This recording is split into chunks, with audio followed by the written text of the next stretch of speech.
নমস্কার, আমি প্রদীপ শাস্ত্রী।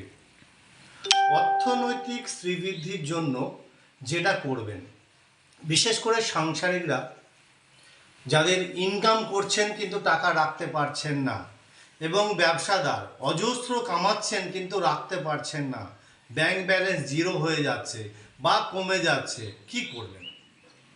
কৌশিকী অমাবস্যার দিন একটি পঞ্চ জবা বা যে কোনো জবা ফুলের মধ্যে একটা সোনার কয়েন, না থাকলে রূপোর কয়েন, না থাকলে এমনি কয়েন একটা 1 টাকা বা 16 আনা ফুলটার মধ্যে ভরে দেবেন। ভরে দেওয়ার পরে লাল কাপড় দিয়ে সেটাকে বেঁধে রাখবেন।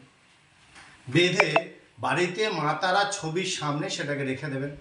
আপনার সাধ্যমতো ফল, ফুল এবং আপনার যাবতীয় ধূপ দ্বীপ যেটা দেবার আপনার ইচ্ছা মতো, মনের বাসনা যেটা আছে সেটা দেবেন। সঙ্গে যেটা করবেন, পঞ্চপ্রদীপ দেবেনই। যদি পঞ্চপ্রদীপ না থাকে তাহলে 5টি প্রদীপ ধরাবেন। প্রদীপটা ঘিয়ের হতে হবে। ঘিয়ের প্রদীপটা সারা রাত যেন জ্বলে সেটা কিন্তু দেখবেন। সারা রাত রাখার পরে সকালবেলা ওইটাকে স্নান করে আপনি যেটা কাপড়ে বেঁধে রেখেছিলেন যে কয়েনটা ফুলের সাথে, সেটাকে নিয়ে আসবেন। নিয়ে এসে বাড়িতে আপনার যেখানে টাকা রাখেন সেখানে রাখবেন, বা যেখানে ব্যবসা ক্ষেত্র সেখানে রাখবেন।